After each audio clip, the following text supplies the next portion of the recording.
तौबा तो फिरौन ने भी की थी। फिरौन जब डूबने लगा समंदर के अंदर तो फिरौन ने भी तौबा की थी और कहा था मैं अल्लाह के ऊपर ईमान लाता हूं, जिसके ऊपर बनी इसराइल ईमान लाते मैं उसके ऊपर ईमान लाता हूं।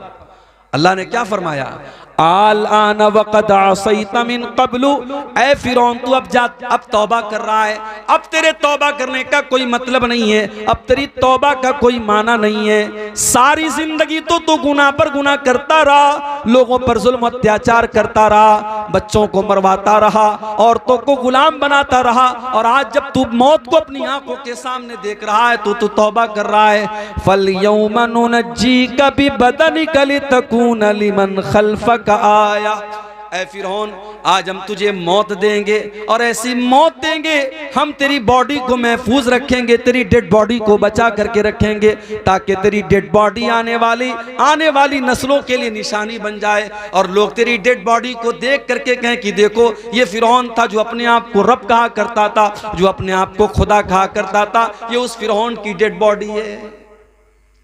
तो तौबा करने के लिए मरने का इंतजार मत करो मेरे भाई, जिंदगी में तौबा, तंदुरुस्ती की हालत में तौबा करो।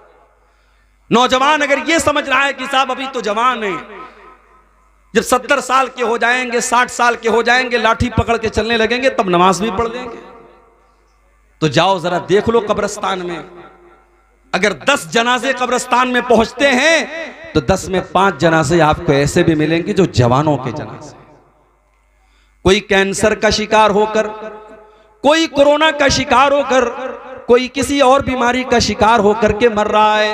मेरे नौजवान साथियों, तौबा के सिलसिले में देर न करो, अल्लाह से माफी मांगने के सिलसिले में देर न करो। जिंदगी का कोई भरोसा नहीं है, कल न कर कल का कोई भरोसा नहीं, कल न आया कभी और न आएगा कल, कल तो कल एक पल का भरोसा नहीं, कल न कर कल का कोई भरोसा नहीं। इंसान की जिंदगी में एक दिन तो छोड़ दो, 1 मिनट की भी गारंटी नहीं है। वमा तदरी नफ्सुम माज़ा तक्सिबु गदा, वमा तदरी नफ्सुम बिअय्यि अर्दिन तमूत, कोई नहीं जानता कि कल वो क्या करेगा, और कोई नहीं जानता कि वो जिंदा रहेगा या मर जाएगा, कहां मरेगा, कल उसकी मौत कहां होगी, किस जगह मरेगा, ये भी कोई नहीं जानता। मेरे प्यारे साथियों, इसलिए अगर गुनाह का काम हम कर रहे हैं तो जितना जल्दी मुमकिन हो हम तौबा कर लें, और जब हम तौबा कर लेंगे अल्लाह का वादा है अल्लाह हमारी तौबा को कबूल करेगा। अत्ताइबु मिनज़्ज़म्बि कमन ला ज़म्ब लहू, अल्लाह के नबी फरमाते हैं जो तौबा कर लेता है वो इतना पाक व साफ हो जाता है जैसे उसने कभी कोई गुनाह ही न किया हो। अल्लाह का कानून तो यह है कि तौबा करने वाला जब तौबा कर लेता है, दुनिया का कानून तो यह है सुबह का भूला शाम को लौटा है तो उसे भूला नहीं कहते, लेकिन अल्लाह का कानून क्या है, अल्लाह का कानून तो यह है अगर आप सच्ची तौबा कर लेते हैं, आप अल्लाह से माफी मांग लेते हैं तो अल्लाह आपको मुत्तकियों में शामिल कर देता है, अल्लाह आपके गुनाहों को नेकियों में बदल डालता है। अल्लाह का कानून निराला है। जानते हो दुनिया में अगर हम किसी से कुछ मांगते हैं तो जिससे हम मांगते हैं वो नाराज होता है। अगर हम किसी से बार बार सवाल करें, बार बार मांगे तो सामने वाला कहता है यार अब्दुल गफ्फार साहब आपने मेरा घर देख लिया है, आप बार बार मुझसे मांग रहे हैं, नाराज हो जाता है। ये दुनिया का कानून है।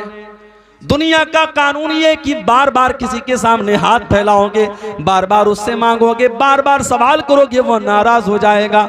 लेकिन अल्लाह का कानून क्या है? अल्लाह का कानून ये वक़ाल रब्बुकुम उदऊनी अस्तजिब लकुम इन्नल्लज़ीना यस्तकबिरून अन इबादती सयदखुलून जहन्नम दाखिरीन।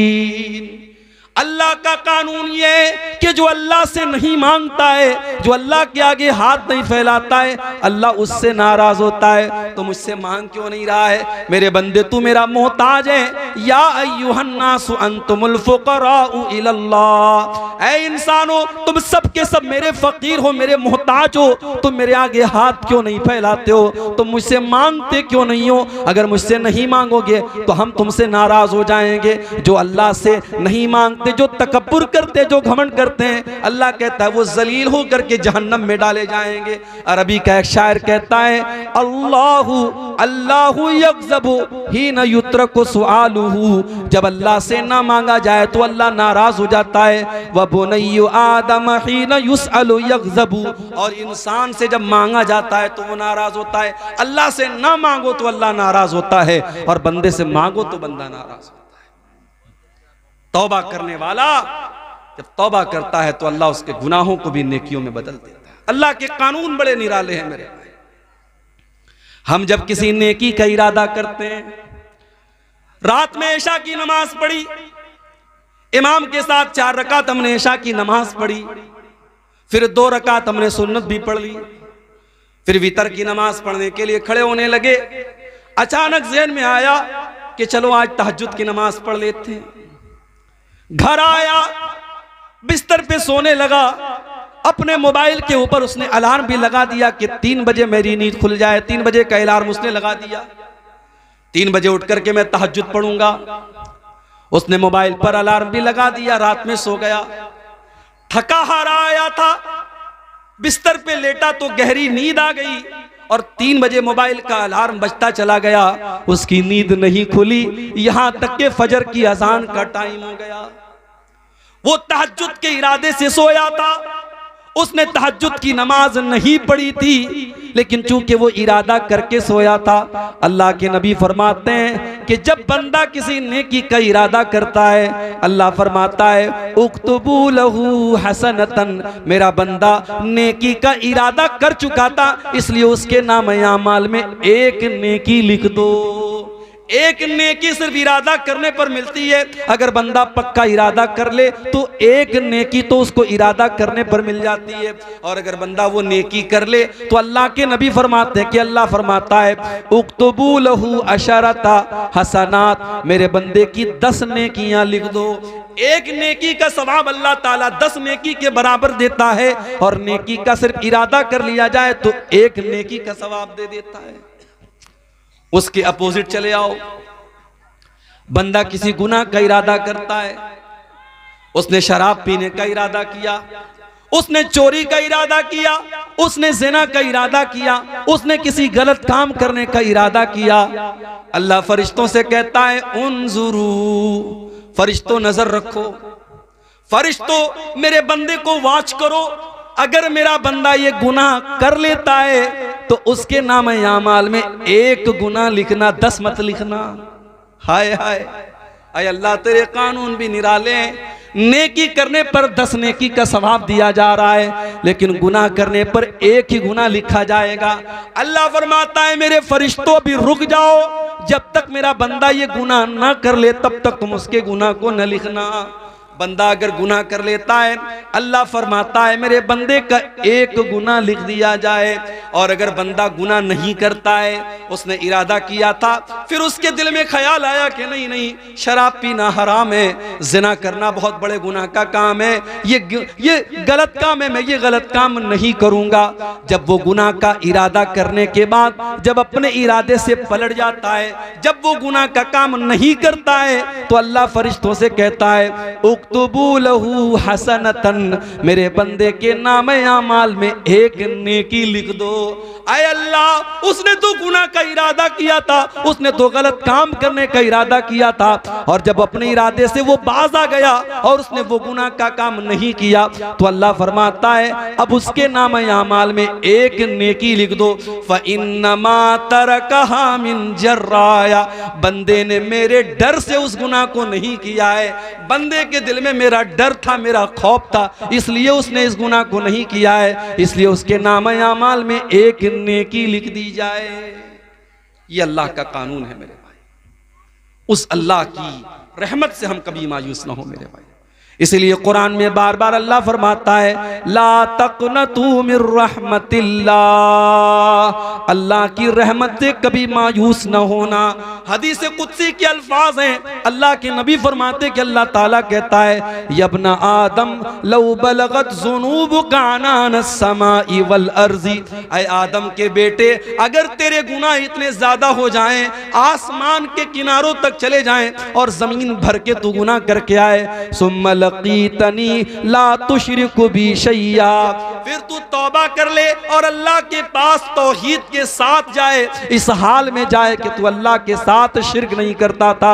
अल्लाह फरमाता है अतैतुका बिक़ुराबिहा मग़फ़िरतन, तू जमीन भर के गुनाह लेके आया था, मैं जमीन भर के बख्शिश तुझे दे दूंगा, मैं जमीन भर के मग़फ़िरत तुझे दे दूंगा। तो अल्लाह की रहमत, अल्लाह से डरना भी है हमको और अल्लाह की रहमत की उम्मीद भी लगाना है। हमें निराश नहीं होना है, हमें नाउम्मीद नहीं होना है, हमें मायूस नहीं होना है। अब आइए हम जरा देखें कि वो कौन से गुनाह हैं जिनको शरीयत में बड़े बड़े गुनाह कहा गया है। बहुत लंबी तकरीर नहीं करना है, मौसम का भी लिहाज करना है, आप हजरात की तकलीफ का भी लिहाज करना है। मैं चंद बड़े बड़े गुनाह आपके सामने गिनाऊंगा और दुआ करूंगा कि अल्लाह ताला इन गुनाहों से हम सबकी हिफाजत फरमाए। बुखारी और मुस्लिम के अल्फाज हैं, अल्लाह के नबी के पास एक साहबी आए, आकर के उन्होंने सवाल किया अय्यु ज़म्बि आज़मु इंदल्लाह, ऐ अल्लाह के नबी अल्लाह के नजदीक सबसे बड़ा गुनाह क्या है? आपने फरमाया अंतजअल लिल्लाहि निद्दन व हुवा खलक़क, सबसे बड़ा गुनाह यह है कि तुम अल्लाह के साथ किसी को शरीक करो, तुम अल्लाह के बराबर किसी को ठहरा दो। शिर्क करना दुनिया का सबसे बड़ा गुनाह है, अल्लाह के बराबर किसी को करार देना यह सबसे बड़ा गुनाह है। और गुनाह है, यह सबसे बड़ा गुनाह है जो अल्लाह क्या माफ नहीं होगा। अगर कोई इंसान शिर्क करके दुनिया से जाएगा, अगर बगैर तौबा की अल्लाह क्या जाएगा, उसकी बख्शिश नहीं हो सकती। इन्नल्लाह ला यग़फ़िरु अन युशरक बिही व यग़फ़िरु मा दून ज़ालिका लिमन यशा, अल्लाह ताला शिर्क को माफ नहीं करेगा। शिर्क से छोटे जो गुनाह हैं अल्लाह उनको माफ कर देगा, मगर शिर्क को अल्लाह ताला माफ नहीं करेगा। इन्नहु मन युशरिक बिल्लाहि फ़क़द हर्रमल्लाहु अलैहिल जन्नह व मअवाहुन नार व मा लिज़्ज़ालिमीन मिन अंसार, जो शिर्क करेगा अल्लाह फरमाता है हमने जन्नत हराम कर दी उसके ऊपर, वो कभी जन्नत में दाखिल नहीं होगा, वो जहन्नमी है, वो जहन्नम में जाएगा। शिर्क करने वाला जहन्नम में जाएगा। ये दिसंबर की आज 30 तारीख है। 5 दिन पहले हमारे ईसाई मजहब का एक त्यौहार था, ईसाई भाइयों का एक त्यौहार था, क्रिसमस का त्यौहार। हमारे कुछ मुसलमान भाइयों को इस त्यौहार पर सद्भावना और भाईचारा दिखाने का बड़ा शौक चढ़ जाता है और वो सोशल मीडिया के ऊपर और अपने दोस्तों के, अपने व्हाट्सएप के स्टेटस पर और अपने दोस्तों को मैसेज में क्या लिख के भेजते हैं? Merry Christmas. मेरे प्यारे साथियों, ये मैरी क्रिसमस कहने वाले और क्रिसमस की मुबारकबाद देने वाले कान खोल करके सुन लें। शायद आपको अंदाजा नहीं है, इस क्रिसमस के त्यौहार को मनाने वाला यह अकीदा रखता है कि ईसा अलैहिस्सलाम अल्लाह के बेटे हैं। अच्छा, अल्लाह के बेटे क्यों मानते हो? ईसाई से पूछो तुम अल्लाह का बेटा क्यों मानते हो? वो कहेगा ईसा अलैहिस्सलाम बगैर बाप के पैदा हुए। वो यहां तक बोलेगा कि आपके आखिरी नबी, जिसको आप आखिरी नबी मानते हैं, वो भी माँ और बाप दोनों के जरिए पैदा हुए, मगर हम जिसको अल्लाह का बेटा मानते हैं उनका कोई बाप नहीं था। इसका मतलब उनका बाप नऊजुबिल्लाह अल्लाह था। कुरान में अल्लाह ने जवाब दिया इन्न मसल ईसा इंदल्लाहि कमसली आदम खलक़हु मिन तुराब। ऐ ईसाइयों, अगर बगैर बाप के पैदा होने वाले ईसा को तुम अल्लाह का बेटा मानते हो, तो ऐ ईसाइयों जरा आदम के ऊपर गौर करो। आदम की तो ना कोई माँ थी और आदम का तो ना कोई बाप था। आदम को अल्लाह ताला ने मिट्टी से पैदा किया और अल्लाह ने कहा हो जा, और आदम हो गए। अगर आदम को अल्लाह बगैर माँ के और बगैर बाप के पैदा कर सकता है, तो ऐ ईसाइयों अल्लाह ईसा को बगैर बाप के कैसे पैदा नहीं कर सकता? और मेरी माँ और बहनों, कभी मौका मिले तो कुरान का 16वां पारा उठा के सूरह मरियम की तिलावत आप गौर से पढ़ो। सूरह मरियम को, ये वही आयतें थी जो हबशा के दरबार में जब हजरत जाफर ने पढ़ी थी तो लोगों की आंखों में आंसू आ गए। उसमें जरा पढ़ो कि किस तरीके से हजरत मरियम की किरदार की अजमत अल्लाह ताला ने बयान की। इज़ अरसलना इलैहा रूहना फतमत्तल लहा बशरन सविया। याद करो जब मैंने अपने फरिश्ते को मरियम के पास भेजा और फरिश्ता इंसान की शक्ल में मरियम के पास आया। क़ालत, हजरत मरियम ने कहा तू दूर हो जा मुझसे, अगर तू अल्लाह से डरने वाला है मेरे करीब ना आना, तू दूर हो जा। तू कौन है मैं नहीं जानती, मेरे करीब ना आना। अगर तू अल्लाह से डरने वाला है तो मुझसे दूर हो जा। क़ाला इन्नमा अना रसूलु रब्बिकी लिअहब लकी गुलामन ज़किया। फरिश्ता बोला, ऐ मरियम तुम डरो नहीं, मैं अल्लाह का फरिश्ता हूँ और मैं तुमको खुशखबरी सुनाने आया हूँ। तुम्हारे पेट से एक बच्चा पैदा होने वाला है, ईसा पैदा होने वाले, अल्लाह का नबी पैदा होने वाला है। क़ालत अन्ना यकूनु ली गुलामु वलम यमससनी बशर वलम अकु बग़िया। हजरत मरियम ने कहा मुझे बेटा कैसे पैदा होगा, मेरा तो निकाह भी नहीं हुआ है और आज तक मुझे किसी इंसान ने टच नहीं किया है और मैं कोई बच्चलन औरत भी नहीं हूँ, मुझे बेटा कहाँ से पैदा होगा, तुम कैसी बात कर रहे हो। क़ाल कज़ालिक क़ाल रब्बुकी हुवा अलय्या हय्यिन वलिनजअलहु आयतन लिन्नासि व रहमतम मिन्ना। फरिश्ते ने कहा है मरियम ये अल्लाह का ऑर्डर है, ये अल्लाह का आदेश है, ये अल्लाह का फरमान है। अल्लाह ने कह दिया है तुझे बेटा होने वाला है तो हो जाएगा। अल्लाह के लिए कुछ भी मुश्किल नहीं है, कुछ भी अल्लाह के लिए मुश्किल नहीं है, अल्लाह के लिए सब आसान है। तुझे बेटा पैदा होगा, ये अल्लाह का फैसला हो चुका है। फ़हमलतहु फ़ंतबज़त बिही मकानन क़सिया। हजरत मरियम अल्लाह ताला के हुक्म से प्रेग्नेंट हो गई, गर्भवती हो गई। उनके पेट में ईसा अलैहिस्सलाम पलने लगे। जब उनको एहसास हुआ कि मैं पेट से हो गई तो वो बैतुल मुक़द्दस से कुछ दूरी पर जाकर के रहने लगी, कुछ दूरी पर जाकर के वो गुजर बसर करने लगी। फ़अजाअहल मख़ादु इला जिज़इन नख़ला। बच्चे की पैदाइश का टाइम करीब आया, लेबर पेन का टाइम, जो दर्द ज़े जिसको बोलते हैं, बच्चे की पैदाइश का टाइम करीब आया। हजरत मरियम एक खजूर के पेड़ के पास जाकर के सहारा लेती हैं और सोचने लगती हैं कल ये बच्चा पैदा होगा, लोग मेरे कैरेक्टर पर सवाल उठाएंगे, लोग मेरे किरदार पर सवाल उठाएंगे। एक इज्जतदार औरत को अपने किरदार और अपनी आबरू से बढ़कर के किसी चीज की चिंता नहीं होती। मरियम ने कहा या लैतनी मित्तु क़ब्ल हाज़ा व कुन्तु नसियम मनसिया। ऐ काश मैं मर गई होती, ऐ काश मुझे कोई जानने वाला न होता, मैं भूली बसरी हो गई होती, मुझे कोई याद करने वाला न होता। फनादाहा मिन तहतिहा अल्ला तहज़नी क़द जअल रब्बुकी तहतकी सरिया। अल्लाह के फरिश्ते ने आवाज दी, ऐ मरियम घबराओ नहीं, बच्चा पैदा होने वाला है। ऐ मरियम तुम्हें प्यास लगेगी, जरा अपने नीचे देखो, अल्लाह ने नहर जारी कर दी है, नहर जारी कर दी, तुमको पानी की कोई कमी नहीं होगी। वहुज़्ज़ी इलैकी बिजिज़इन नख़लति तुसाक़ितु अलैकी रुतबन जनिया। और ऐ मरियम इस पेड़ को जरा पकड़ करके हिलाओ तो पकी हुई खजूरें तुम पर गिरेंगी, खजूर खाओ और पानी पियो और अल्लाह का शुक्र अदा करो। इससे उलमा ने ये इस्तिदलाल किया है कि हजरत ईसा की पैदाइश दिसंबर के महीने में नहीं हो सकती, क्योंकि खजूर के पकने का जो टाइम होता है वो मई और जून का महीना होता है। हजरत ईसा की पैदाइश मई और जून के महीने में हुई है, दिसंबर के महीने में नहीं हुई है।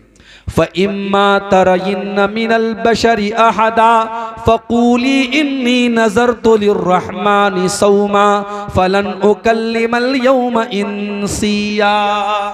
फरिश्ते ने कहा ऐ मरियम, अगर कोई इंसान तुमको नजर आ जाए तो कहना कि मैं अल्लाह के लिए मैंने नजर मानी है। इशारे से कहना कि मैं किसी से बात नहीं करूंगी, किसी से बातचीत मत करना।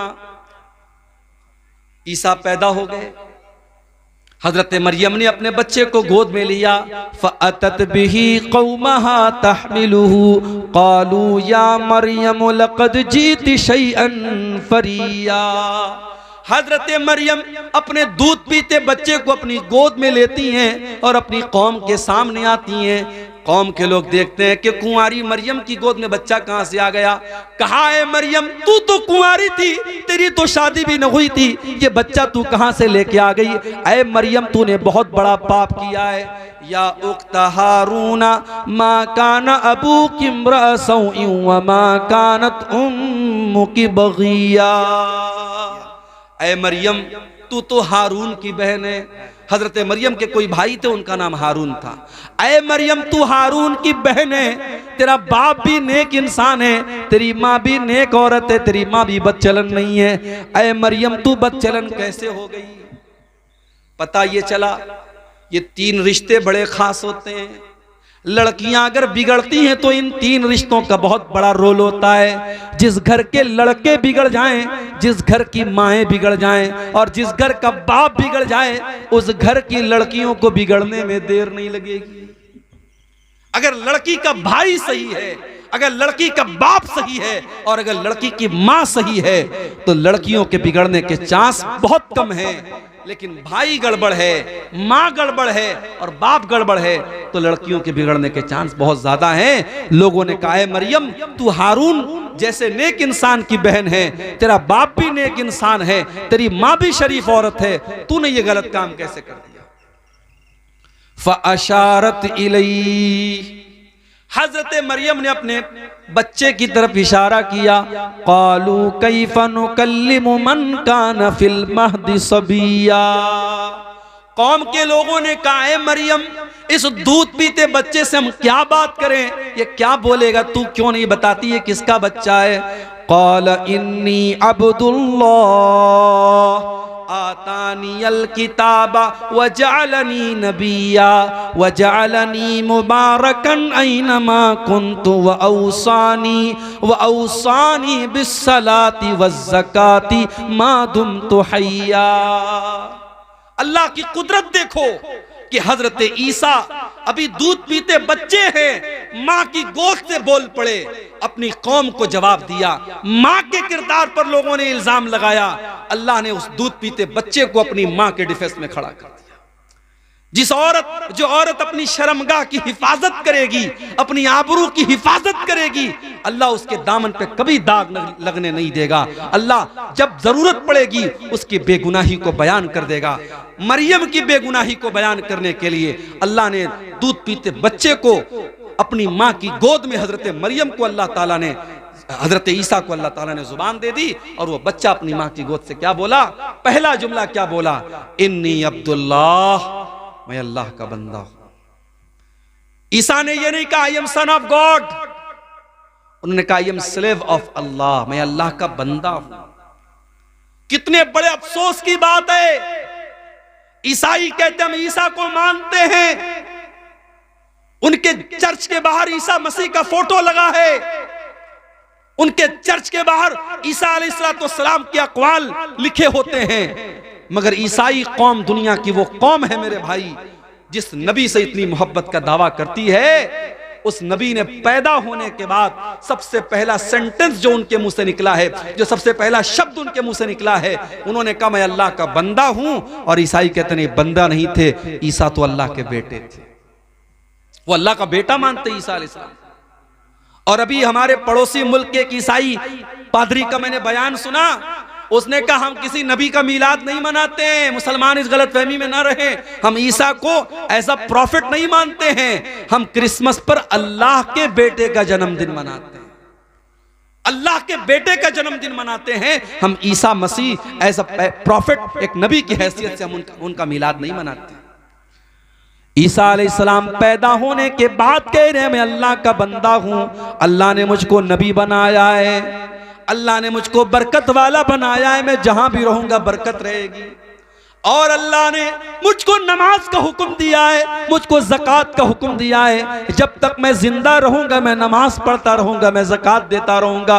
व बर्रम बिवालिदती, और अल्लाह ने मुझे अपनी माँ के साथ अच्छा सलूक करने का हुक्म दिया है। वलम यजअलनी जब्बारन शकिया, अल्लाह ने मुझे बदबख्त नहीं बनाया, अल्लाह ने मुझे सरकश नहीं बनाया, मैं अल्लाह का नेक बंदा हूँ, अल्लाह ने मुझे नबी बनाया है। ये ईसा इब्ने मरियम का वाकया है, कुरान के 16वें पारे के अंदर मौजूद है। लेकिन आज ईसाई मजहब के मानने वाले जब क्रिसमस का त्यौहार मनाते हैं वो दुनिया को ये बताते हैं कि हम अल्लाह का बेटा, अल्लाह के बेटे की हम पैदाइश की खुशी मनाते हैं। और हमारा मुसलमान नौजवान और कॉलेज में पढ़ने वाली हमारी मुसलमान लड़कियां वो अपनी सहेलियों को और अपने दोस्तों को फेसबुक के ऊपर और सोशल मीडिया पर मैरी क्रिसमस लिख के भेजती हैं, मैरी क्रिसमस लिख के भेजती हैं, क्रिसमस की मुबारकबाद देती हैं। अरे मुसलमान, तू कितना बेगैरत हो चुका है, तू कितना बेगैरत हो चुका है। जिस त्योहार पर तेरे अल्लाह को गाली दी जा रही है, इससे बढ़ के अल्लाह के लिए कोई गाली नहीं हो सकती मेरे भाई। अगर अल्लाह का बेटा किसी को करार दिया जा रहा है, ये अल्लाह को गाली दी जा रही है। और अल्लाह ताला खुद कहता है, जब आदम का बेटा कहता है कि मैंने किसी को अपना बेटा बना लिया, तो आदम का बेटा मुझे तकलीफ पहुंचाता है, इंसान मुझे तकलीफ पहुंचाता है। अल्लाह का सब्र देखो, अल्लाह का बर्दाश्त देखो। अल्लाह को गाली दी जाती है, फिर भी अल्लाह उनको खिलाता है, पिलाता है, रोजी देता है। मुसलमानों, तुम्हारे रब को गाली दी जाए, तुम्हारे रब को बुरा भला कहा जाए, और तुम क्रिसमस के त्योहार पर मुबारकबाद दे रहे हो। अभी कलकत्ता में मैं था, परसों कलकत्ता में जब मैं दाखिल हुआ, एयरपोर्ट से निकला, मैं बाहर देखा बड़े बड़े पंडाल लगे हुए हैं, बड़े बड़े पंडाल लगे हुए हैं। और वहां के इलाके के मुसलमान लीडरों के बड़े बड़े फोटो बैनर पे लगे हैं और क्रिसमस की मुबारकबाद दी जा रही है और क्रिसमस के बड़े बड़े फंक्शन हो रहे हैं और मुसलमान उन प्रोग्रामों को अरेंज कर रहा है। मैं बड़े साफ अल्फाज में, कलकत्ता में मेरी तकरीर थी, मैंने कह दिया हमें नहीं करनी ऐसी पॉलिटिक्स, हमें नहीं चाहिए ऐसे नेता, हमें नहीं चाहिए ऐसे लीडर जो पॉलिटिक्स के लिए इस्लाम का सौदा कर दें, ईमान का सौदा कर दें, तौहीद से कॉम्प्रोमाइज कर लें। हमें नहीं आना ऐसी पॉलिटिक्स में। अगर पॉलिटिक्स में आना है तो आओ, मगर अपने ईमान और अपनी तौहीद को बचा के रखो मेरे भाई। ईमान एक ऐसी दौलत है, इसकी कीमत पर दुनिया की कोई दौलत हम नहीं ले सकते, इसको कुर्बान करके दुनिया की कोई दौलत हम नहीं ले सकते। अल्लाह को गाली दी जा रही है, अल्लाह नाराज होता है जब किसी को कहा जाता है अल्लाह का बेटा है। जानते हो अल्लाह कितना नाराज होता है? वक़ालु इत्तख़ज़र रहमानु वलदा, ये कहते हैं कि रहमान ने बेटा बना लिया है। लक़द जीतुम शैअन इद्दा, अल्लाह का बेटा करार देने वालों, तुम बहुत गंदी बात अपने मुंह से निकाल रहे हो। तकादुस समावातु यतफ़त्तरन मिन्हु व तंशक़्क़ुल अर्दु व तख़िर्रुल जिबालु हद्दा, इतनी खतरनाक बात तुम अपने मुंह से निकाल रहे हो कि जमीन फट जाए, आसमान फट जाए और पहाड़ गिर जाए तो उतनी बड़ी बात नहीं है जितनी बड़ी बात यह है अंदअउ लिर्रहमानि वलदा, अल्लाह का बेटा किसी को करार देना ये बड़ी खराब बात है, बहुत बुरी बात है। तो शिर्क सबसे बड़ा गुनाह है मेरे भाई। हमें अपने आप को और अपने बच्चों को भी शिर्क से बचाना है। मेरी माएँ बहनें जो बैठी हैं वो भी सुन लें, बच्चों का अकीदा बचाना आपकी जिम्मेदारी है। बच्चे को नजर लग गई, आप टीका लगाती है, टीका क्यों लगाती हैं आप? पूछिए, आप जामिअतुल इमाम बुखारी आपके करीब में है, पूछिए वहां के शेखुल हदीस आए हैं, वहां के उलमा और वहां के टीचर्स आए हैं, उनसे पूछिए आप कि ये बच्चों को नजर का जो टीका लगाया जाता कि जायज है, ये जायज नहीं है। बच्चा बीमार हो गया, किसी ने आपसे कहा धागा पहना, तो धागा पहना दिया आपने, तावीज पहना दिया आपने, ये भी शिर्क है मेरी माओ बहन, ये भी शिर्क है। और अल्लाह के नबी की हदीस है, मन अल्लक़ तमीमतन फ़क़द अशरक, जिसने तावीज़ पहना, जिसने तावीज़ लटकाया उसने शिर्क किया। अगर अपने बच्चों को आप तावीज़ पहना रहे हैं, पढ़ते रहो, रफुल यदैन करके नमाज पढ़ते रहो, सीने पर हाथ बांधते रहो और आमीन जोर से बोलते रहो, मगर तुम अहले हदीस नहीं हो सकते, तुम सलफी नहीं हो सकते जब तक तुम्हारा अकीदा दुरुस्त नहीं है, तुम्हारी तौहीद सही नहीं। अपनी तौहीद की हिफाजत करो मेरे भाई, अपने बच्चों की तौहीद की हिफाजत करो। इब्राहीम अलैहिस्सलाम जैसा पैगंबर दुआ करता है, वजुनुबनी व बनिया अन्नाबुदल असनाम, आए अल्लाह तू मुझे भी बुत परस्ती से बचाना और मेरी औलाद को भी तू शिर्क से बचाना। मेरी औलाद कहीं बुत परस्ती में न पड़ जाए, मेरी औलाद कहीं शिर्क में न पड़ जाए। अगर इब्राहीम जैसे पैगंबर को अपनी औलाद की चिंता है तो आपको भी चिंता होनी चाहिए, आपको भी फिक्र होनी चाहिए अपनी औलाद की। और आगे बढ़िए, नबी अकरम से पूछा गया सबसे बड़ा गुनाह क्या है? आपने फरमाया कि अल्लाह के बराबर किसी को करार देना। पूछा गया अय अल्लाह के नबी उसके बाद सबसे बड़ा गुनाह क्या है? आपने फरमाया अन तक़्तुल वलदक खशियत अन यतअम माक, अपनी औलाद को कत्ल कर दो इस डर से कि वो तुम्हारे साथ खाएगी। आजकल नारा लगता हम दो हमारे दो, तीसरा आ जाएगा तो खिलाएंगे कहां से? तू खिलाता है क्या? तेरी औकात है? तेरी औकात है तू खिलाएगा? नहीं। अगर ये समझते हो कि तुम अपने बच्चों को खिला रहे हो, इस गलत फहमी को दूर कर लो मेरे भाई। वला तक़तुलू औलादकुम खशियत इमलाक, अपनी औलाद को कत्ल न करना, कभी अपनी औलाद को ये सोच करके कत्ल न करना कि हम उनको कहां से खिलाएंगे। नहनु नरज़ुकुहुम व इय्याकुम, उनको भी रोजी हम देते हैं और तुमको भी रोजी हम देते हैं। औलाद की रोजी औलाद लेके आती है मेरे भाई। कभी गौर करना, शादी के पहले आप कितना कमाते थे और शादी के बाद फिर आप कितना कमाने लगे। और जब बच्चा पैदा हुआ, अगर ईमानदारी से बात करो, बच्चा पैदा होने के बाद अल्लाह ताला और रोजी में बरकत देता है, क्योंकि बच्चा जब पैदा हुआ अपना मुकद्दर वो लेके आया। दूसरा बच्चा पैदा हुआ, अपना मुकद्दर लेके आया। बच्चे अपनी रोजी अपना मुकद्दर लेके आते हैं। ये कभी मत समझना मेरे भाइयों कि अपने बच्चों को तुम खिला रहे हो। और अगर हाँ बेटी पैदा हुई आपके घर में, मेरे घर में जब तीसरी बेटी पैदा हुई, हमारे मदरसे में एक LIC वाला आया, उसको किसी ने बता दिया मौलाना साहब की बेटी पैदा हुई है। उसने कहा मौलाना साहब बेटी पैदा हुई? मैंने कहा वो मुझको समझाने लगा, आपकी बेटी अभी बड़ी होगी, शादी करना पड़ेगा, बहुत खर्चा आएगा, उसको पढ़ाना होगा, ये करना होगा। आप ये पॉलिसी ले लीजिए, 18 साल अभी आप धीरे धीरे पैसा जमा करेंगे, 18 साल बाद आपको इतना पैसा मिलेगा, जब आपकी बेटी जवान होगी आपके पास शादी के लिए पैसा हो जाएगा। यानी आज बेटी पैदा होती नहीं है कि लोगों के माथे पर चिंता की लकीरें आने लगती हैं, लोग प्लान बनाने लगते हैं 18 साल बाद का। वजह क्या है मेरे भाइयों? आज बेटियों को बोझ बना दिया गया है। आज बेटी अगर पैदा हो जाए तो माँ बाप का चेहरा भी उदास हो जाता है कि तो बहुत बड़ी जिम्मेदारी मेरे घर में आ गई। बेटा होता तो कमा के लाता, ये तो बेटी आ गई, अब तो इसकी शादी भी करना होगा, इसको पढ़ाना भी होगा, इसके ऊपर खर्च करना होगा और शादी के मौके पे लंबा चौड़ा जहेज भी देना पड़ेगा। मेरे भाइयों, हमने अपने रस्मों रिवाज की वजह से और अपने झूठे रस्मों रिवाज की वजह से हमने बेटियों को बोझ बना दिया है। माफ करना, बेटी बोझ नहीं है, बेटी लानत नहीं है, बेटी तो रहमत होती है, बेटी तो जन्नत का टिकट लेकर के आती है। अल्लाह के नबी फरमाते हैं मन आला जारियतैनि हत्ता तबलुगा जा यौमल क़ियामति अना व हुवा कहातैन। आपने अपनी दोनों उंगलियों से इशारा करके फरमाया कि दो बेटियों को जिसने पाला और दो बेटियों की जिसने सही तरीके से परवरिश की, वो जन्नत में अपने नबी के साथ रहेगा। वो क़यामत के दिन इस तरीके से नबी के साथ आएगा जैसे ये दोनों उंगलियां एक दूसरे के साथ आती हैं। मगर आज 2024 शुरू होने वाला है, एक दिन के बाद 2024 शुरू हो जाएगा। हमारा भारत चांद पर पहुंच चुका है, चंद्रयान हमारा भारत का चांद पर पहुंच चुका है। मगर आज भी हर साल हमारे भारत में हजारों की तादाद में बेटियां अपनी मां के पेट में मार दी जाती हैं। एबॉर्शन कराया जाता है, उन बेटियों को मां के पेट में मार दिया जाता है। 1400 साल पहले अरब के अंदर ऐसे भी कबीले थे, बेटी पैदा होती थी उसको ले जाकर के जिंदा जमीन में गाड़ देते थे। मगर आज का इंसान इतना बेरहम हो चुका है, उस बेटी को पैदा होने भी नहीं देता है, माँ के पेट में उसको खत्म कर देता है।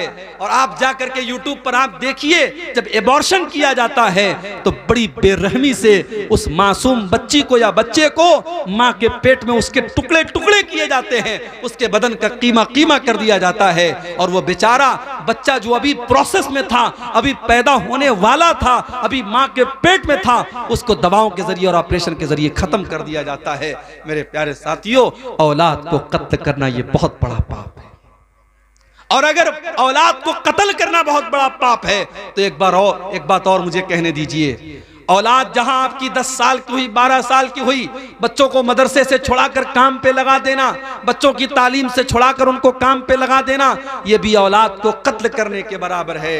अगर आप अपने बच्चों की तालीम पर तवज्जो नहीं देते, अपने बच्चों को पढ़ाने के ऊपर तवज्जो नहीं देते, मैं कहता हूं 2 रोटी की जगह आधी रोटी खाओ, 2 टाइम के बजाय 1 टाइम खाना खाओ, मगर अपने बच्चों की तालीम से कॉम्प्रोमाइज मत करो। आपका बेटा पढ़ेगा, कल तरक्की करेगा और आपकी जिंदगी में सुकून लाएगा। और आप अगर अपने बच्चे की तालीम छुड़ा करके उसको दुनिया के काम में लगा देंगे तो कल वो आपको गाली देगा। जब जमाने के तकाजों से वो टकराएगा और उसे लगेगा काश मैं पढ़ा लिखा होता, तो अपने बाप और माँ को वो गाली देगा।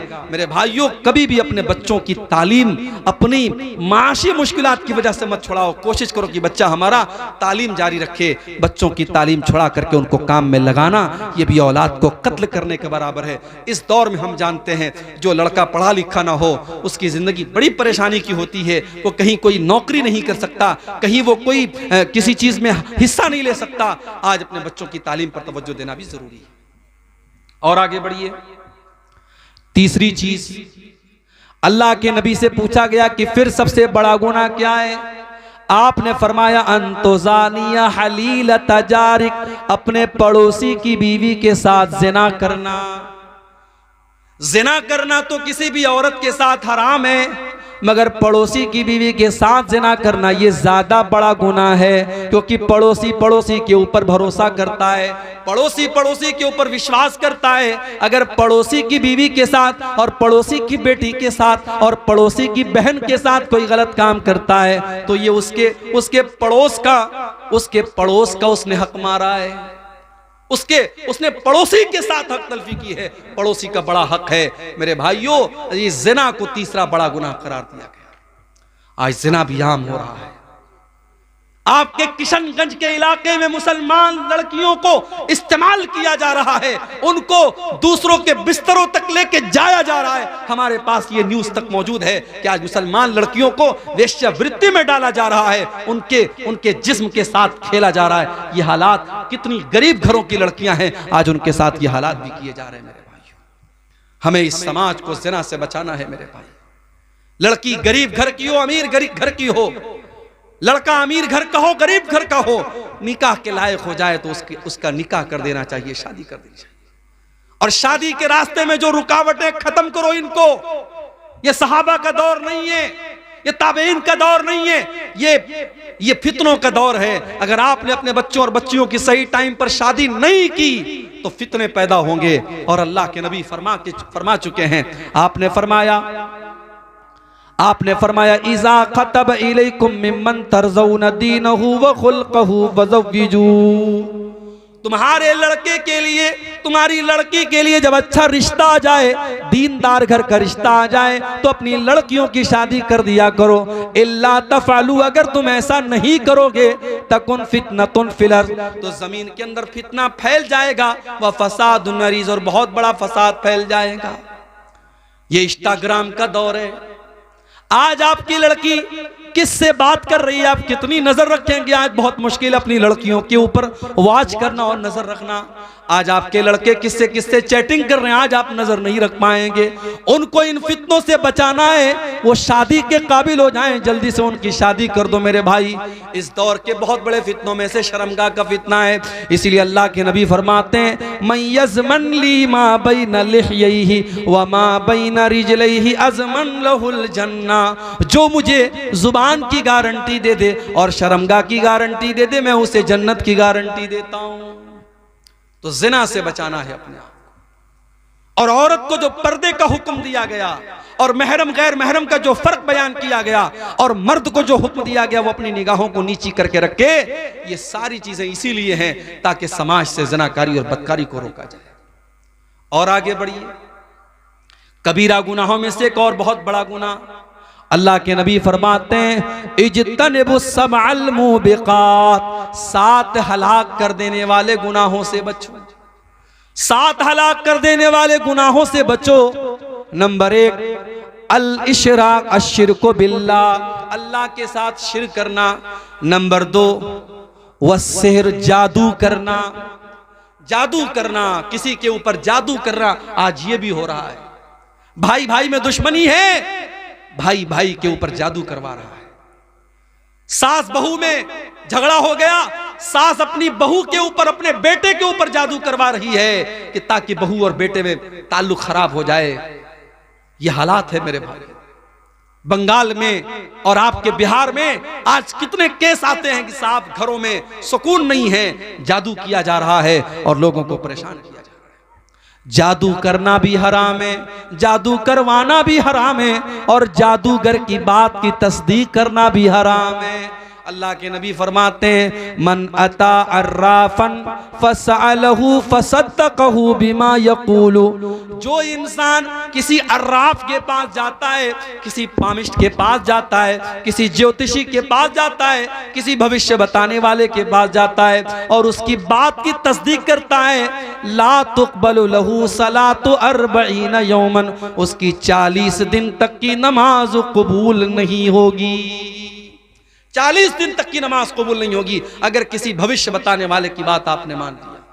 और एक हदीस में अल्लाह के नबी ने फरमाया फ़क़द कफ़र बिमा उन्ज़िला अला मुहम्मद, जिसने जादूगर की और ज्योतिषी की और नुजूमी की बात मान ली, उसने मोहम्मद की शरीयत का इनकार किया, उसने अल्लाह के दीन का इनकार किया। इसलिए जादू करना और कराना भी हराम।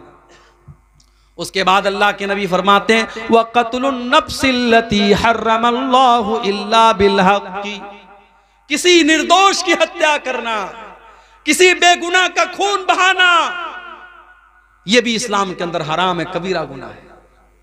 इस्लाम इजाजत नहीं देता है किसी बेकसूर की हत्या करने की, और अगर कोई किसी की हत्या कर दे तो इस्लामी कानून में सजा यह है हत्यारे को भी कत्ल किया जाएगा। अगर किसी ने किसी की जान ले ली तो कातिल को भी कत्ल कर दिया जाएगा।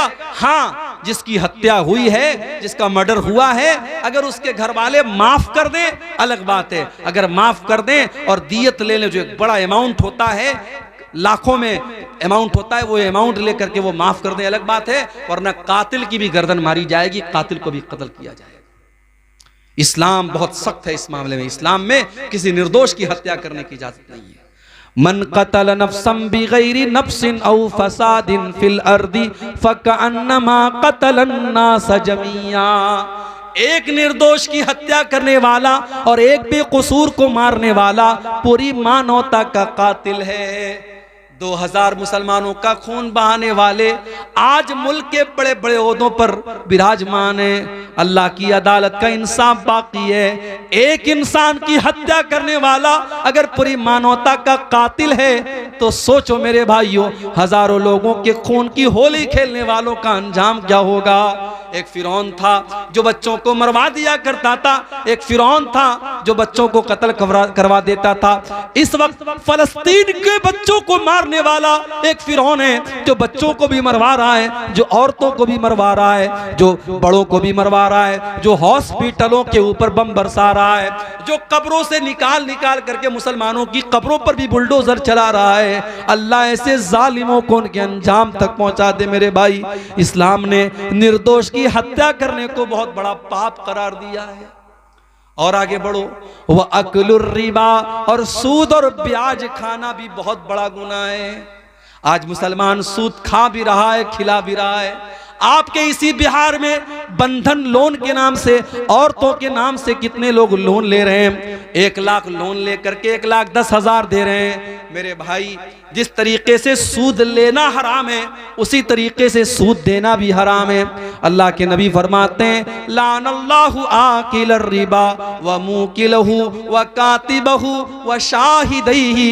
आपने फरमाया कि सूद खाने वाला, सूद खिलाने वाला, सूद की गवाही देने वाला और सूद लिखने वाला, सब पर अल्लाह की लानत हो। और आगे आपने ये भी फरमाया वहुम सवा, ये सब के सब बराबर हैं, खाने वाला और खिलाने वाला बराबर है। इसलिए मेरे भाई सूद और ब्याज से अपने दामन को बचा के रखो।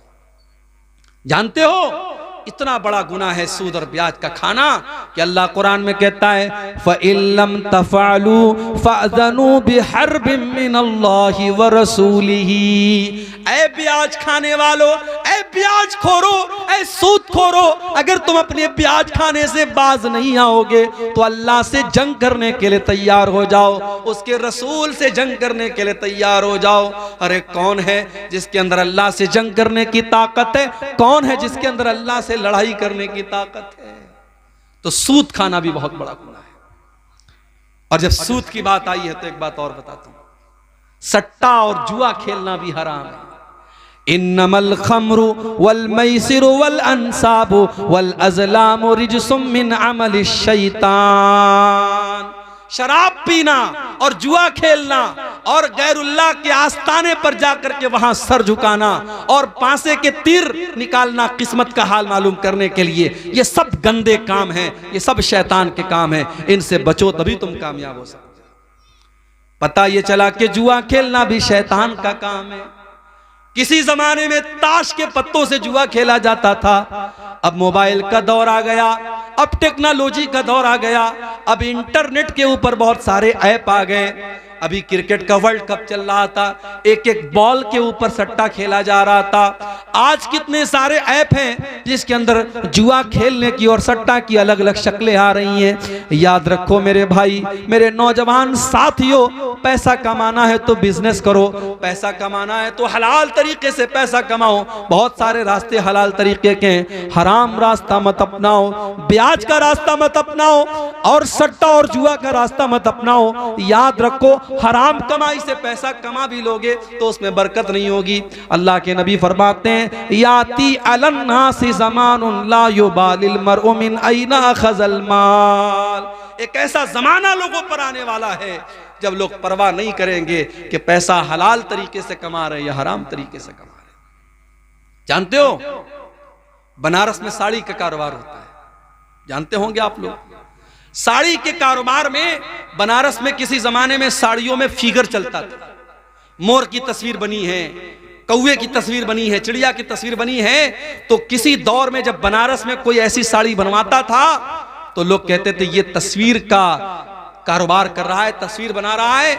उस फिगर बनाने वाले के घर में लोग खाना नहीं खाते थे कि ये हराम खा रहा है। लेकिन अब कितने ऐसे लोग हैं बनारस में जो इसी का कारोबार कर रहे हैं। अब वो दीनदारी नहीं बची, अब वो तकवा नहीं बचा, अब लोग फिगर का काम आमतौर से कर रहे हैं। और अब हालात ये हैं जब वो कारोबार शुरू कर लेते हैं फिर अपने उलमा के पास जाके पूछते हैं मौलवी साहब मैं ये कारोबार कर रहा हूं, मुझे करना चाहिए या नहीं करना चाहिए। हालांकि होना क्या चाहिए था कि पहले सवाल करते फिर कारोबार शुरू करते, मगर कारोबार शुरू करने के बाद पूछते हैं और पूछते नहीं है। उलमा से फतवा नहीं पूछते हैं, वो उलमा के मुंह में अपनी जुबान डालना चाहते हैं। वो चाहते हैं कि जो मेरे दिल में है आलिम की जुबान से वो निकल जाए। अगर अब्दुल गफ्फार साहब से पूछा, उन्होंने अगर हमारे मतलब का जवाब नहीं दिया तो हम मुनव्वर साहब से पूछेंगे। मुनव्वर साहब ने हमारे मतलब का जवाब नहीं दिया, मौलाना नूर इस्लाम साहब से पूछेंगे। उन्होंने जवाब नहीं दिया, मौलाना मुज़म्मिल मदनी साहब से पूछेंगे। उन्होंने जवाब नहीं दिया, किसी और से पूछेंगे। हमें अपने मतलब का फतवा चाहिए। हमने उलमा को अपनी मर्जी का गुलाम बनाना चाहा है। माफ करना मेरे भाई, उलमा आपके गुलाम नहीं है। उलमा की इज्जत और एहतराम करना सीखो। अल्लाह के नबी ने फरमाया अल उलमा वरसतुल अंबिया, नबियों के वारिस हैं ये उलमा। नबियों की वरासत इल्म है, नबियों की वरासत दौलत नहीं है। और उलमा ने नबियों की वरासत को पाया है, और जो उलमा है उनके पास नबी की वरासत, उनके पास इल्म दीन है। बंगाल में कलियाचक में गया, एक मस्जिद के इमाम साहब मुझे मिले, उनकी आंखों में आंसू आ गए। कहने लगे शेख साहब 15 साल से मैं मस्जिद में इमामत करवा रहा हूं, 3000 रुपये मुझको बंगाल की गवर्नमेंट दे रही है और 6000 रुपया इस वक्त मस्जिद की कमेटी दे रही है। मैंने थोड़े थोड़े पैसे जमा करके अपना छोटा सा घर बनाया। मस्जिद का मुतवल्ली आकर के कहता है मौलवी साहब तेरे पास इतना पैसा कहां से आ गया, तू घर कैसे बनाने लगा? मुतवल्ली साहब नाराज हो गए मुझसे, कसूर क्या है, मैं घर बनवा रहा हूं। ये वो कौम है जो अपने उलमा का घर बनते हुए नहीं देख सकती, ये चाहती है इनके उलमा भिखारी बने रहे, इनके दर के गदागर बने रहे। दुनिया की हर कौम अपने धर्म गुरु का सम्मान करती है, अपने आलिम की इज्जत करती है, और आप अपने आलिम को भिखारी बना के रखना चाहते हैं। वो आलिम जिसने 15 साल तक एक मस्जिद में इमामत कराई है, उसने 15 साल अगर किसी बिजनेस में दिया होता तो आज कहां से कहां पहुंच गया होता। उसने अपनी जिंदगी को खपा दिया, अपनी जवानी को खपा दिया, और आज ये सुलूक कर रही है कौम, वो अपना घर बना रहा है तो उसके घर बनाने पर भी ये एतराज हो रहा है। मेरे भाई ये ढकोसले बंद कर दो, उलमा के पैसे में बड़ी बरकत होती है। तुम्हारे घर का काम 5000 में नहीं चल सकता, आलिम के घर का काम 5000 में कैसे चलेगा? 5-5 हजार में आज उलमा को तनख्वाहें देकर के लोग मस्जिदों में इमामत करवा रहे हैं, मदरसों में पढ़वा रहे हैं। और इतना ही नहीं, इमाम साहब के लिए मस्जिद में छोटी सी कोठरी बनाई गई। इमाम साहब की कोठरी इतनी छोटी सी रखी जाती है कि इमाम साहब पैर फैला के सोए तो सर अलग दीवार में लड़े, पैर अलग दीवार में लड़े, इतनी बड़ी बस कोठरी होनी चाहिए। क्या मजाल है कि इमाम साहब अपनी फैमिली के साथ रह सके। इमाम साहब 6 महीने में छुट्टी लेकर तब जाएंगे फैमिली से मिलने के लिए।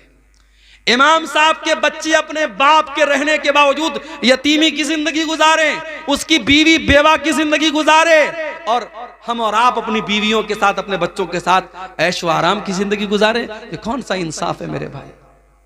अगर आपको अपनी फैमिली के साथ रहने का अधिकार है, अगर आपको अपने बीवी बच्चों के साथ रहने का अधिकार है, तो उस आलिम दीन को भी अपने बीवी बच्चों के साथ रहने का अधिकार है। उसके बच्चों को जीते जी यतीम क्यों बनाते हो? उसकी बीवी को जीते जी बेवा क्यों बनाते हो? अगर अपनी मस्जिदों में अपने इमामों के कमरे बनाते हो तो कान खोल करके सुन लो। अगर जर्रा बराबर अपने आलिम की इज्जत करते हो तो उस आलिम के लिए एक फैमिली क्वार्टर का भी इंतजाम करो। और एक बात और कह दूं, उलमा फरिश्ते नहीं है, ये उलमा आपके बीच के इंसान ही हैं। जो तकाजे आपके साथ है इनके साथ हैं, जो कमजोरियां आपके साथ है इनके साथ हैं। अगर आप गुनाह और गलती के काम करते हैं और कर सकते हैं, उलमा से भी सरजद हो सकता है, उनको फरिश्ता मत समझना। लेकिन अगर उलमा से गलती हो जाए तो उनकी इस्लाह की कोशिश करो। तुम्हें नजर आ गया फला आलिम ने कोई गलत काम कर दिया, अकेले में ले जाके समझा दो, मौलवी साहब समाज पर बड़ा गलत असर पड़ेगा। हमारे यहां तो साहब बाल की खाल निकाली जाती है। इमाम साहब ने अगर सजदा थोड़ा लंबा कर दिया, इशा की नमाज थोड़ी लंबी पढ़ा दी, हम चाय की दुकानों पे बैठ के और पान की दुकानों में बैठ के तबसरा करते हैं, साहब मौलवी साहब ने नमाज बड़ी लंबी पढ़ा दी। तुम्हारे बाप का नौकर है, तुमसे पूछ के नमाज पढ़ाएगा? इज्जत नहीं है आपकी नजर में उलमा की। जरा सी कोई बात हो हम फट से कहते हम इस इमाम के पीछे नमाज नहीं पढ़ेंगे। तेरे नमाज न पढ़ने से क्या उस इमाम की इमामत खतरे में पड़ जाएगी? फितने न पैदा करो मेरे भाई, अपने उलमा की इज्जत करो, उनकी गीबत न किया करो, उनकी बुराई न किया करो। अल्लामा इब्ने असाकिर ने लिखा है, लुहूमुल उलमाई मसमूमा, उलमा के गोश्त जहरीले होते हैं। क्या मतलब? जब हम किसी की गीबत करते हैं, शरीयत कहती है हम उस अपने मरे हुए भाई का गोश्त खाते हैं। जब हम किसी की गीबत करते हैं गोया हम उसका गोश्त खा रहे हैं। जब हम उलमा की गीबत करते हैं तो समझो हम जहरीला गोश्त खा रहे हैं, यानी उसका गुनाह और ज्यादा पड़ेगा, क्योंकि आप एक आलिम की गीबत कर रहे हैं। अपनी जुबान की हिफाजत करो मेरे भाई, उलमा का मकाम दो, उलमा की कद्र करो। कबीरा गुनाहों में से गुनाह ये भी है मेरे भाइयों, सूद खाना और ब्याज खाना, व अक्लो माल यतीम, और यतीम का माल खाना।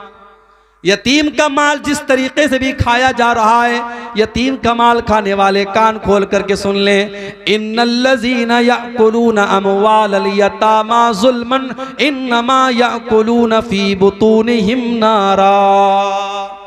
जो लोग यतीम का माल खा रहे हैं वो अपने पेट में जहन्नम की आग भर रहे हैं।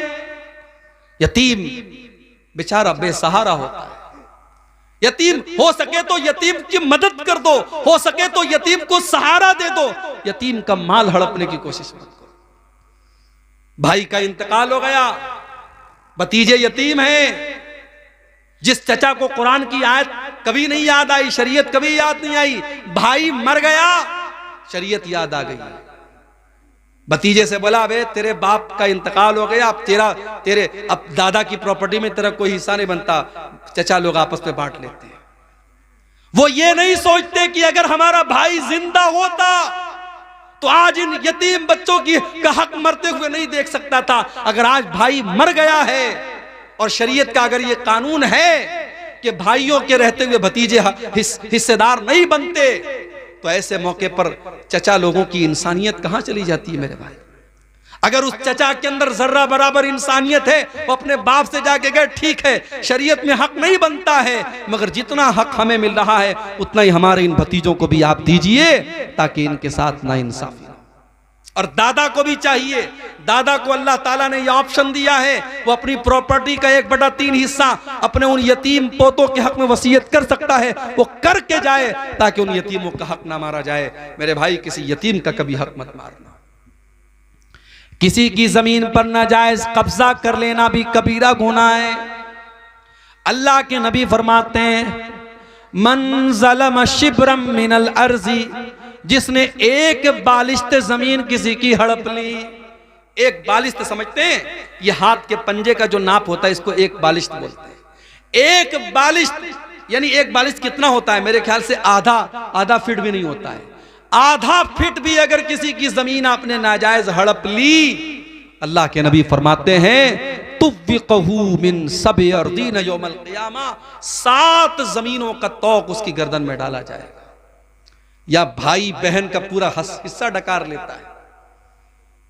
बहन को मां का जेवर तो मिलता है, मगर बाप के जमीन और जायदाद में से भाई लोग कहते नहीं साहब तुम्हारा नहीं बनता, तुमको नहीं देंगे। अगर बहन मांग ले तो भाई नाराज हो जाते हैं, कहते हैं अगर तुझे हम हिस्सा देंगे हम सारी जिंदगी तुझसे बात नहीं करेंगे। बहनों को उनका हिस्सा नहीं दिया जाता। हम आज कहते हैं ना कि अदालत में मुस्लिम पर्सनल लॉ को खत्म करने की बात हो रही है और कॉमन सिविल कोर्ट की बात हो रही है। पहले अब मुस्लिम पर्सनल लॉ पर हम खुद तो अमल करें। मुस्लिम पर्सनल लॉ ये कहता है कि बाप अगर मर गया है और 1 लाख रुपया छोड़ के गया है और 2 बहनें और 1 भाई को छोड़ के गया है, तो 50,000 भाई को मिलेगा और 25,000 दोनों बहन को मिलेगा। लेकिन यहां तो पूरा 1 लाख भाई डकार जाता है, बहन को 1 पैसा नहीं देता है। याद रखो मेरे भाई, अगर आपने किसी की वरासत हड़प ली, व तअकुलून तुरास अकलन लम्मा व तुहिब्बूनल माल हुब्बन जम्मा, तुम लोगों की वरासत समेट समेट के खा जाते हो और माल से बहुत मोहब्बत करते हो। कल्ला, कर लो, ऐसा करने वाले कर लो, एक दिन ऐसा आएगा अल्लाह की बारगाह में तुमको इंसाफ देना पड़ेगा, तुमको हिसाब देना पड़ेगा। कबीरा गुनाहों में गुनाह और है मेरे भाई, क़ज़्फ़ुल मुहसनातिल गाफ़िलातिल मुअमिनात, किसी पाक दामन औरत के ऊपर झूठी तोहमत लगाना।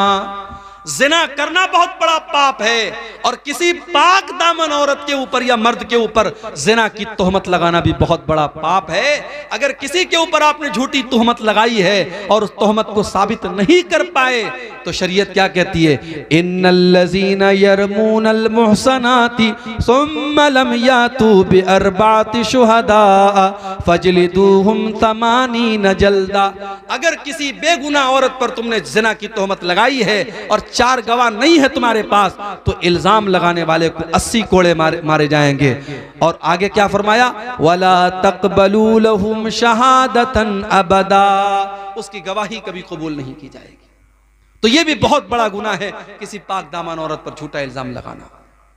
और आगे बढ़िए, रियाकारी करना, दिखावे के लिए नमाज पढ़ना, दिखावे के लिए दान देना, दिखावे के लिए रोजा रखना, दिखावे के लिए कुरान पढ़ना, रियाकारी भी बहुत बड़ा गुनाह है। फ़वैलुल लिल मुसल्लीन अल्लज़ीना हुम अन सलातिहिम साहून, ऐसे नमाज पढ़ने वालों के लिए बर्बादी है, वैल है जहन्नम में जो लोगों को दिखाने के लिए नमाज पढ़ते हैं। अल्लज़ीना हुम युराऊन, जो दिखावे के लिए नमाज पढ़ते हैं, जो दिखावे के लिए कोई अमल करता है, अल्लाह कहता तरक्तहु व अमलहु, मैं उसके अमल का सवाब नहीं देता, मैं छोड़ देता हूं। जा, तूने जिसको दिखाने के लिए अमल किया है जाके उससे सवाब दे।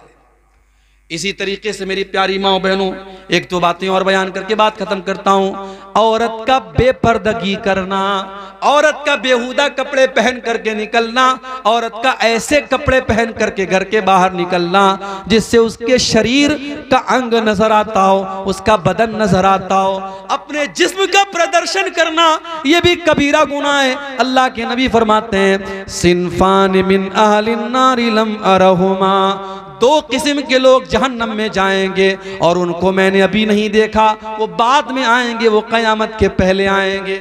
नंबर 1, कौमुन माहुम सियातुन काजना बिल बकरी यजरिबून बिहन्नास, ऐसे लोग आएंगे जिनके हाथ में गाय की दुम की तरह कोड़े होंगे और वो कोड़ों से लोगों को मारेंगे। अभी मनव्वर साहब आए, आसाम के हालात बयान कर रहे थे, मैं उत्तर प्रदेश से आया हूं, हमारे यहाँ के हालात भी आप देख रहे हैं। हुकूमतें और कुर्सियां, ये इनका नशा भी बड़ा गहरा होता है मेरे भाई। मगर राहत इंदौरी का बड़ा मशहूर शेर है, जो साहिबे मसनद है कल नहीं होंगे, जो साहिबे मसनद हैं कल नहीं होंगे, किराएदार हैं, जाती मकान थोड़ी है। ये कुर्सियां, ये ओहदे, व तो इज्जो मन तशा व तो जिल्लो मन तशा व तूतिल मुल्क मन तशा व तंजुल मुल्क मिम्मन तशा। अल्लाह जब चाहता है, जिसको चाहता है हुकूमत देता है, और जिससे चाहता हुकूमत छीन लेता है। अल्लाह का कानून यही रहा है। जमीन पर जालिम को अल्लाह ताला ने फलने फूलने नहीं दिया है। अल्लाह ने कुफ्र की हुकूमत को चलने दिया है, शिर्क की हुकूमत को चलने दिया है, मगर जुल्म की हुकूमत को चलने नहीं दिया है। मेरे भाइयों, अल्लाह के नबी फरमाते ऐसे लोग आएंगे जिनके हाथ में कोड़े होंगे और वो लोगों को उससे मारेंगे, जुल्म करेंगे, अपने पावर का गलत इस्तेमाल करेंगे। वनिसाउन कासियातुन आरियातुन मुमीलातुन माइलातुन, और ऐसी औरतें भी जहन्नम में जाएंगी जो कपड़ा पहनने के बावजूद नंगी होंगी। एक लफ्ज में अल्लाह के नबी ने सारे फैशन को बयान कर दिया। आज मुसलमान बाप है, चेहरे पर दाढ़ी है और माथे पर सजदे का निशान है, और जवान बेटी को लेकर के शादी में जा रहा है, और बेटी ने साड़ी पहनी है, और साड़ी ऐसी पहनी है कि उसकी पीठ भी नजर आ रही है, उसकी आस्तीन भी नजर आ रही है, उसका पेट भी नजर आ रहा है, उसके शरीर का अंग अंग नजर आ रहा है, उसका पूरा बदन नजर आ रहा है, अपने पूरे हुस्न की वो नुमाइश करके जा रही है। जो कुरान कहता है वला युबदीना ज़ीनतहुन्ना, ऐ मुसलमान औरत अपनी जीनत को तू जाहिर नहीं कर सकती है किसी गैर मर्द के सामने। कुरान तो यहां तक कहता है वल यज़रिबना बिखुमुरिहिन्ना अला जुयूबिहिन्ना, औरत घर में बाप के सामने, भाई के सामने, बेटे के सामने, ससुर के सामने, जो उसके महरम रिश्तेदार हैं जिससे वो शादी नहीं कर सकती है, उस रिश्तेदार के सामने भी औरत जब जाए तो अपने दोपट्टे को हमेशा अपने गिरबान पर रखे, अपने दोपट्टे का ख्याल रखे, दोपट्टा जहां तहां फेंक करके न चली जाए, उसका दोपट्टा उसके सीने पर होना चाहिए। कुरान कहता है वला यज़रिबना बिअरजुलिहिन्ना लियुअलम मा युख्फीना मिन ज़ीनतिहिन्ना, ऐ मुसलमान औरत तू जब पायल पहने हो तो घर में अपने पायल पहन करके अपने पाँव को जमीन पे जोर जोर से मार के न चला कर, तेरे पायल की झनकार भी गैर मर्दों के कान तक नहीं जानी चाहिए। जो इस्लाम इतना सख्त है वो इस बात की इजाजत कैसे दे सकता है कि किशनगंज की लड़की, पूर्णिया की लड़की, अररिया की लड़की इंस्टाग्राम पर आईडी बनाए और अपने फोटोज डाले, अपने नए नए कपड़ों का, अपने गहनों का प्रचार करे, शादी में तैयार होकर जाए, उसको अपने स्टेटस पे लगाए और अपने फोटोज डाल डाल करके दुनिया में अपने हुस्न की नुमाइश करे। अल्लाह के नबी फरमाते हैं कपड़ा पहन करके भी ऐसी औरतें नंगी होंगी, उनका शरीर नजर आएगा, कपड़ा ऐसा होगा। और मुमीलातुन माइलातुन, वो गैर मर्दों को अपनी तरफ आकर्षित करने वाली होंगी, और जब वो चलेंगी तो उनकी चाल भी बेहया औरतों की तरह होगी। औरत की चाल बता देती है कि ये हया वाली औरत है, ये शर्मीली औरत है, और उसकी चाल बता देती है ये बेहया औरत है। अल्लाह के नबी फरमाते हैं उनकी चाल भी बेहया और फाहिशा औरतों की तरह होगी। और आगे आपने फरमाया रुऊसुहुन्ना का अस्निमतिल बुख्तिल माइला, उनका हेयर स्टाइल, उसके बालों का स्टाइल कैसा होगा जैसे ऊंट का कुहान होता है, उसके बाल का जोड़ा ऐसा बना होगा। आजकल तो फैशन के नाम पे क्या क्या हो रहा है। ब्यूटी पार्लर में काली कलूटी औरत जाती है और अंदर से बिल्कुल बॉलीवुड की हीरोइन बन के निकलती है। वो आईब्रो को सेट करवा रही है, अपने होठों में इंजेक्शन देकर के होठों को मोटा कर रही है, और इतना मेकअप हो रहा है कि अल्लाह की पनाह है। याद रखो मेरी बहनों, याद रखो मेरी माओ, मेकअप के नाम पर कोई ऐसा काम करना जो अल्लाह की फितरत को बदल दे, जो अल्लाह की तख्लीक को बदल दे, हराम है। जो नेचुरल ब्यूटी है, जो अल्लाह ने खूबसूरती दी है, उसको अपने लिए काफी समझो।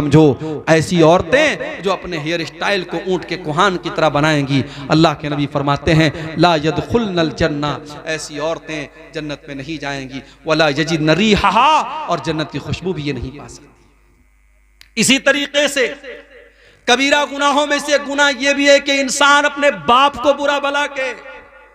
सहाबा ने कहा अल्लाह के नबी अपने बाप को कौन बुरा भला कहता है? कहा जब तुम किसी के बाप को बुरा भला कहते हो, किसी को माँ की गाली देते हो, किसी के बाप को बुरा भला कहते हो, और जवाब में वो तुम्हारी माँ को और तुम्हारे बाप को बुरा भला कहता है, तो इनडायरेक्ट तुम अपनी माँ को और अपने बाप को बुरा भला कह रहे हो। आजकल ये भी बड़ा चलता है। दोस्त लोग आपस में बैठते हैं, एक दूसरे को माँ की गाली देते हैं, फिर वो इसको माँ की गाली देता है। खबरदार, हराम है। अपनी जुबान को गालियों से महफूज रखो। अपने माँ बाप की लानत और उन पर गाली का सबब मत बनो। और याद रखो, वालिदैन को सताना और वालिदैन को दुख देना, वालिदैन को तकलीफ देना, यह भी बहुत बड़ा गुनाह है। उकूकुल वालिदैन, वालिदैन को सताना और तकलीफ देना, यह भी बहुत बड़ा गुनाह है।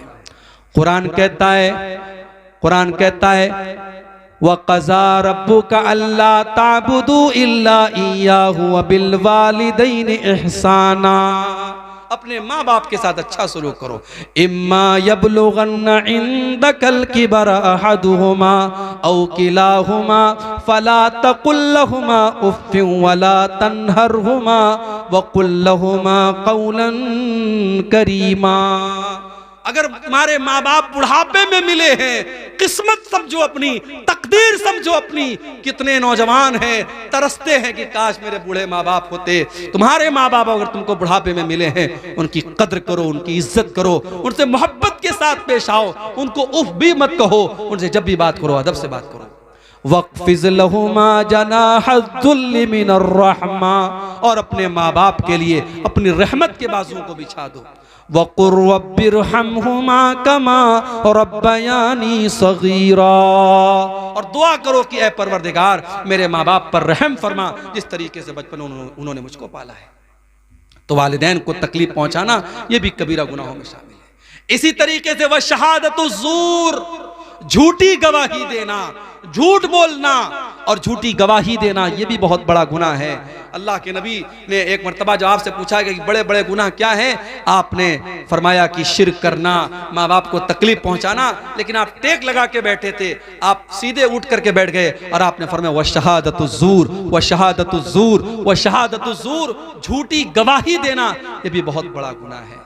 इसलिए मेरे भाई, झूठ से अपने दामन को बचाओ। तीन चीजों से अपने दामन को बचाओ। अमानत में खयानत मत करो, वादे में वादा खिलाफी मत करो, और झूठ मत बोलो। अल्लाह के नबी फरमाते हैं आयतुल मुनाफिक सलास, मुनाफिक की तीन निशानियां हैं। इज़ा हद्दसा कज़ब, जब बात करे तो झूठ बोले। व इज़ा वादा अखलफ, जब वादा करे तो वादा खिलाफी करे। व इज़ा तुमिना खान, और जब अमानत उसके पास रखी जाए तो अमानत में खयानत करे। मेरे भाइयों, ये चंद कबीरा गुनाह थे जो मैंने आपके सामने बयान किए हैं। आइए हम अल्लाह से दुआ करें, रब्बुल आलमीन हम सबको अपने दामन को इन गुनाहों से बचाने की तौफीक अता फरमाए। रब्बुल आलमीन हमें कहने सुनने से ज़्यादा अमल करने की तौफीक अता फरमाए। अल्लाह ताला हम में से अगर कोई इन गुनाहों में से किसी गुनाह में मुब्तला है, अल्लाह ताला उसको सच्ची तौबा करने की तौफीक अता फरमाए। अल्लाह हमारी माओ बहनों की भी इस्लाह फरमाए, अल्लाह हमारे नौजवानों की भी इस्लाह फरमाए।